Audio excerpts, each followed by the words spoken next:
Hi guys, I'm here and welcome to the workshop and to another bike build. This one is very different than what we usually do.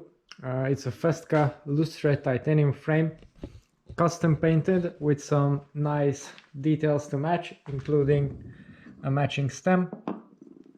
So very different than the usual crop of aero bikes that we do, but it's still going to be a nice build. So what we also have to match the frame is a Columbus carbon fork, also painted to match. I'm surprised it's not an MV fork, actually that's what these builders usually use, so this one a little different.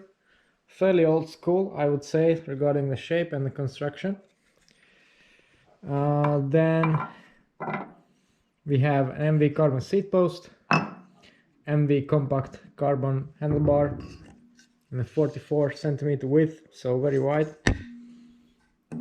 comfort oriented, should I say. Then we have some protective strip for the chainstay. It's just an accessory of the frame. We have a complete Chris King press fit headset. Again, you don't normally see these anymore in modern road frames, but here we have it. Most of the headsets nowadays are integrated into the carbon frame, so no need for pressing. Then we have speed play 0 pedals, supercuts bar tape, a couple more accessories, and a Sella Italia SLR saddle with carbon rails. And it's going to be shifted by an Ultegra Di2 group set. It's a rim brake bike, of course, so Ultegra calipers as well. Then for the cabling, which is full internal, so it's going to be a neat build overall, but very classic looking at the same time. So without further ado, let's get started.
Okay guys, so the Festka is now ready and I'm going to talk you through all the features and details put into this build.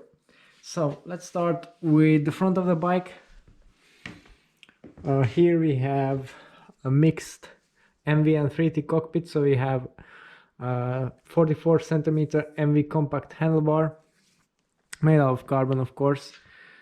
For me, the 44 centimeter wide handlebar is kind of a rarity. I've never sold one in my shop actually, because yeah, it's just people rarely need that and it's not really recommended or beneficial in terms of bike fits, so it's a bit of a weird choice, this being not a particularly tall rider or a bodybuilder or something like that. Then we have a classic 3T stem paint matched to the Festka frame. Onto that I have installed an F-Recycling form mount, which is a very tidy piece of kit. This one is set up for a Garmin 520, so it's the short arm version. And yeah, we also have the computer mount at the bottom, and I've changed the color inserts to the white model just to match the frame a little bit better than a standard gray one. So it's completely modular, you can do various things with it, and yeah, it will hold on to your bike computer very securely. It's very stiff as well, so no rattling around. Then we have the pressed in Chris King headset. Actually, this was the first time I've built a bike with a press fit headset. Normally the headsets now are integrated, so you just drop in the bearing into the frame that already has a recess for it. Not that common nowadays. We have used also some aluminum colored KCNC spacers. Now when I look at this bike, the one thing that doesn't really match in my eye are the carbon components, so the seat post, the saddle, and the handlebar. In my book, it would look much better with a Zip SL70 in the aluminum color, or that range of components. But yeah, it's not my call to make. Then lower down we have the Columbus fork, also paint matched to the frame. I was thinking that it should be an MV, you know, really most of these custom bikes use that because it's a nice fork. This one isn't really, to be honest. It's when I looked at the label, it was manufactured in 2002, and it certainly looks like it. It has this big boxy section. It's quite heavy too, 450 grams. So yeah, it's very, very far from cutting edge. And speaking of cutting, when I was cutting the stereo tube, I would say a huge portion of the fork is actually fiberglass, which I saw from the shavings. So really nothing modern and not something I expected to find on a high-end frame like this. Then on it sits an Ultegra caliper. Again, a bit of an odd choice for me in this day and age to get a rim brake bike, particularly if, you know, even time trial bikes, triathlon bikes use disc brakes now. So on a basically an endurance bike, it is what this is. That's kind of a weird choice. Same for the group set. I would say Ultegra Di2 is an excellent group set. I love it. It's a great bang for the buck. You know, Di2 nowadays it's extremely popular, reliable, and yeah, Ultegra is not even that expensive. So that's definitely a cool group set. However, again, due to the aesthetics and the nature of this titanium framed bike, I would go for something a little bit different. Perhaps Campagnolo would be a good fit. Normally people do that or go that way when building up a bike like this, Campagnolo mechanical for example, and I think it would be a good match aesthetically, especially because however how good this Ultegra Di2 group set is, it's a little bit bland compared with the frame. So yeah, that's just my opinion. However, it works just fine. A couple of things that were a bit annoying when it came to the build of the bike. Firstly, now there's no provision for mechanical groups on this particular frame.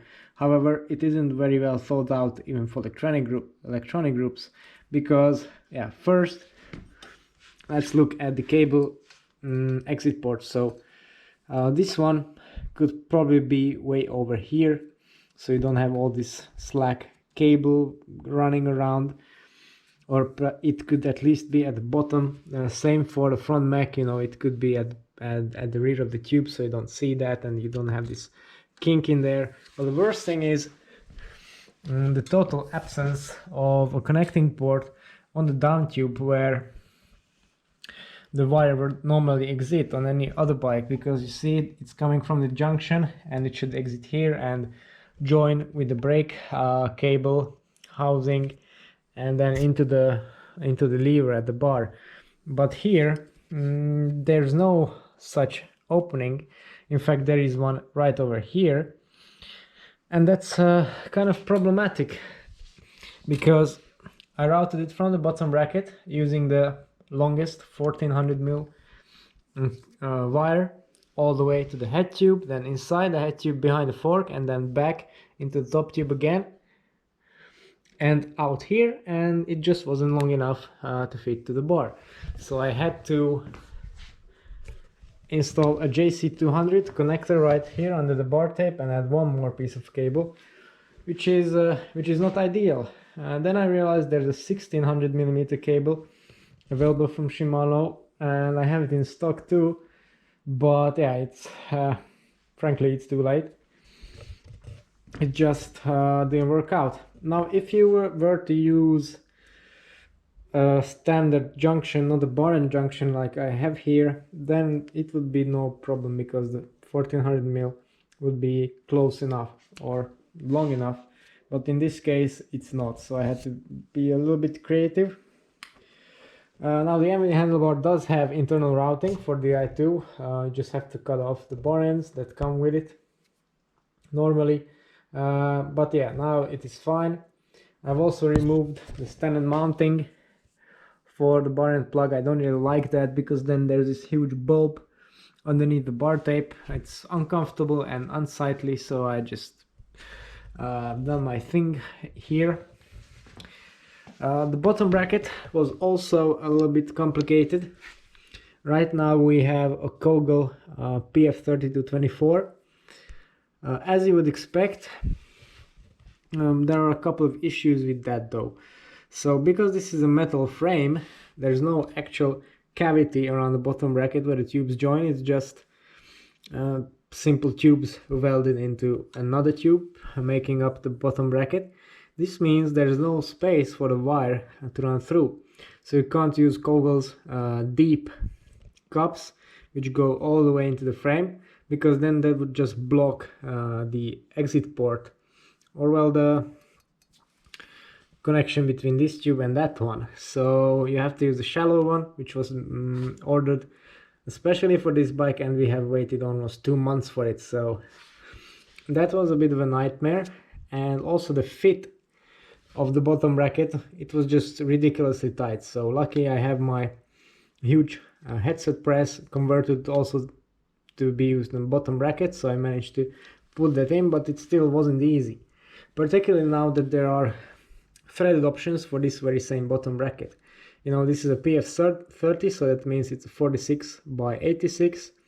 If you just thread it in, cut a thread in it, then essentially it's a T47, which would be much neater and easy to use. Anyway, it is what it is. Let's look at the other features of the frame. Again, a pretty archaic solution, the band-on clamp, rather unsightly also because here it's not matching in the color. On the plus side, you have more adjustment range for various size chainrings. On the negative side, it cuts down the clearance for the tire. For the bottles, we have King titanium cages, which are already very nice indeed, and they do match the aesthetics of this bike. The paint job, I would say, is totally subjective and personal. What I can say about it objectively is in some areas it's not, perhaps, I don't know actually how much does this frame set cost, but for example here, this pale area around the weld, well, it could have been finished more nicely, but yeah, other than that it's okay. Although the color scheme straight out of the Smurfs, so not really my thing. Then further down, the back of the bike is unpainted, which I really like, and has this nicely laser cut, probably dropout. All very cool, but there's one problem that I have here, and I think it's a big one. The derailleur hanger is not a separate unit, so you can't change that. If you break it, then you're done. I can't see anyone welding on another dropout in titanium on that frame, so that's just something to consider. Maybe they can cut off this whole portion and weld on a new one, but you have to have a frame jig for that, and etc., and then heat treat the frame again. So yeah, messy stuff. This is not really not a bike you want to crash, even though they say that carbon bikes, you know, are not the ones that you want to crash.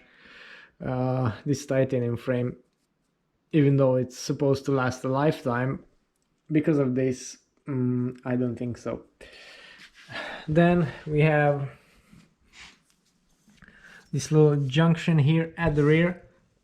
Now, I don't know, to me this is just plain hideous. You know, there are plenty of titanium and steel bikes that have nicely curved seat stays and all kinds of beautiful shapes going on here.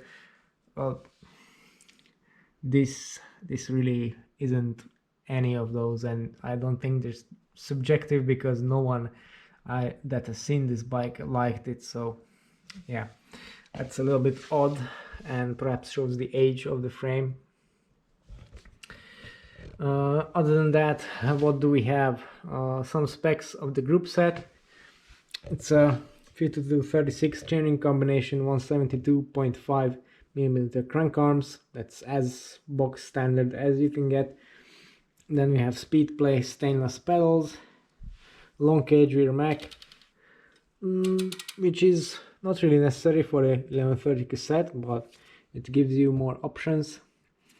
And we have some older Reynolds wheels. These are our Assault SLG tubulars, and I had to put these through a very thorough bearing and rehab service because they weren't in the best condition. Again, probably something from a different brand, like, yeah, Campanile comes into mind. That's typical for these bikes. Would probably be a nicer match aesthetically, but they're just going to do the job probably. The seat post is an NV unit, as I said before. Again, I have a bit of a gripe with this, because the diameter nowadays comparatively is quite huge, which is not going to be not going to be great for comfort or compliance. But MV have these things figured out quite well. So yeah, I haven't ridden this bike. Maybe even with this diameter it can be quite comfortable, and because of the titanium frame, but certainly a 27.2 or even 25.4 seat post would be preferable in my book. Or at least if I were to design a bike like this, then yeah, that would be my choice. And saddle, Selle Italia SLR Superflow Boost. So a lot of names going on there. Essentially it's a cutout short nose saddle, pretty modern, especially considering Selle Italia. So that's rather nice actually.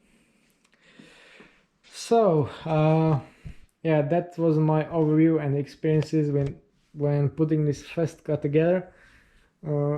I can tell you straight up, it's not one of my favorite bikes to work on or look at, or yeah, just some solutions on it aren't really ideal, but yeah, it's kind of cool, you know, kind of unique. But honestly, I won't spend my money on something like this, mainly because I'm a racer, so I care about performance more than exclusivity. And if I were to get exclusivity then and right quality, then I would just go for an Atos like this one. This would be extremely nice, and I'll show you more of that build soon enough. But yeah, that's all for today. Thanks for watching. Let me know what you think about this bike, and see you next time.